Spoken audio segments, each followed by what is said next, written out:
नमस्कार बंधुरा रान्ना 360 चैनेले आपनारा सकले स्वागत। आशा करछि जे जेखाने आछेन सबाई भालो आछेन, सबाई सुस्थ आछेन। आमिओ भालो आछि। आज आमि हाजिर हয়েছি मेथी शाकेर एकटा रेसिपि निये। आमि तैरि करे देखाबो मेथी शाकेर झोल।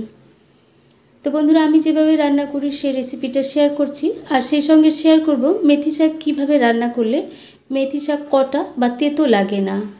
तो आमी प्रथमे रेसिपिर जोन्नो बेश किछु मेथी शाक नियेछि। एई मेथी शाकेर जे मोटा डाटाटा सेई डाटाटा फेले पातागुलो जतटा सम्भव आमी छिঁড়ে छिঁড়ে निये नियेछि। एबारे एइगुलो जल दिये परिष्कार करे धुए मिहि करे कुचिয়ে नेब। যতটা সম্ভব মিহি করে কুচিয়েছি, আপনারা যতটা সম্ভব মিহি করে কুচিয়ে নেবেন। এবারে কড়াইয়ে আমি 1 মগ মতো জল দিয়েছি। আপনারা জলটা পছন্দ অনুযায়ী দেবেন, অর্থাৎ ঝোলটা কতটা রাখবেন সেই অনুযায়ী দেবেন। এবারে জলটা ফুটছে, আমি 3টে কাঁচা লঙ্কা চেরা দিলাম স্বাদ অনুযায়ী লবণ।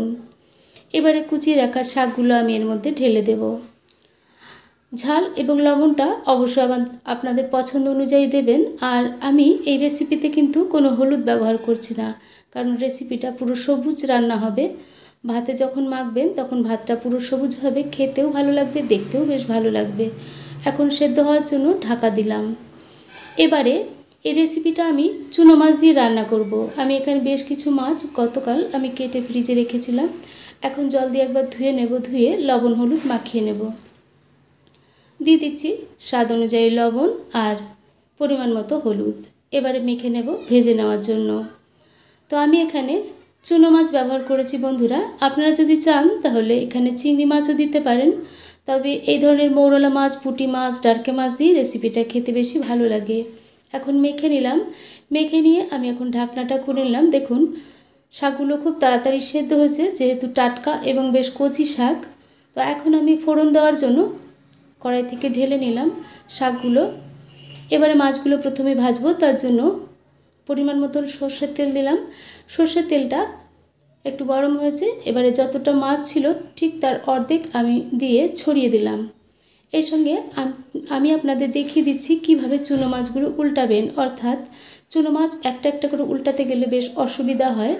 তাই যখন পুরো মাছটা ভাজা হবে তখন খুন্তি দিয়ে ছাড়িয়ে নিয়ে একবারে কড়াই ধরে ঝাঁকিয়ে দেবেন, দেখবেন মাছটা উল্টে যাবে।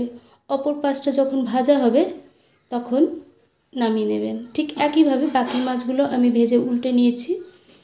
আবার অপর পাশটা ভাজা হয়ে গেলে সমস্ত মাছ আমি নামিয়ে নিলাম। এবারে আমি শাকটা ফোড়ন দেব, তার জন্য সামান্য একটু সরষের তেল দিয়েছি, দিয়ে একটা শুকনো লঙ্কা ফোড়নে দিলাম আর দিলাম কয়েকটা রসুন থেতো করা। আমি এতে কিন্তু কালো জিরে ফোড়ন দিচ্ছি না, কারণ মেথি শাকের একটা নিজস্ব ফ্লেভার আছে। তো এবারে মেথি শাকটা যেটা নামিয়ে রেখেছিলাম সেটা আমি ফোড়নে দেব। ঢেলে দিয়ে আমি বাটিটা উল্টে দিলাম যাতে তেলটা না উড়ে যায়। এবারে আমি বাটিটা তুলে নিলাম। তুলে নিয়ে দেখতে পাচ্ছেন শাকটা ফুটছে টকবক করে। এখন আমি যে মাছগুলো ভেজে নিয়েছিলাম, মাছগুলো কিন্তু একটু কড়া করে ভেজেছি, যেহেতু এর মধ্যে কোনো মশলা পড়ছে না তাই মাছের যেন কাঁচা ভাবটা না থাকে। আমি এটা পুরোপুরি মশলা ছাড়া রেসিপিটা তৈরি করব। এবারে প্রয়োজন মতো এখানে মাছ দিলাম, আমি কিন্তু সব মাছ দিচ্ছি না। এখন এই যে রেসিপিটা আমি তৈরি করেছি, আমি জল দিয়ে তৈরি করেছি। আপনারা যদি চান এটা ভাতের ফ্যান দিয়ে করতে পারেন, আবার প্রয়োজনে পেঁয়াজ ফোড়ন দিতে পারেন, তাহলে কিন্তু এই তেতো ভাবটা থাকবে না। আবার চাইলে এগুলো ভাজা করবেন, ভাজার সঙ্গে বেগুন, সিম ইত্যাদি দিতে পারেন।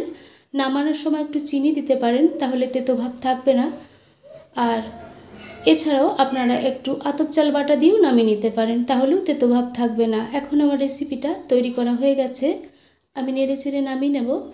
তো বন্ধুরা এইভাবে গরম গরম মেথি শাকের ঝোল চুনো মাছ দিয়ে খেতে অসাধারণ লাগে। ভিডিওটা যদি ভালো লেগে থাকে তাহলে অবশ্যই লাইক করবেন, শেয়ার করবেন আর সাবস্ক্রাইব করে অবশ্যই আমার পাশে থাকবেন। আবার হাজির হয়ে যাব অন্য ধরনের কোনো ভিডিও নিয়ে। ততক্ষণ সবাই ভালো থাকুন, সবাই সুস্থ থাকুন। ভিডিওটা শেষ পর্যন্ত দেখার জন্য অনেক অনেক ধন্যবাদ।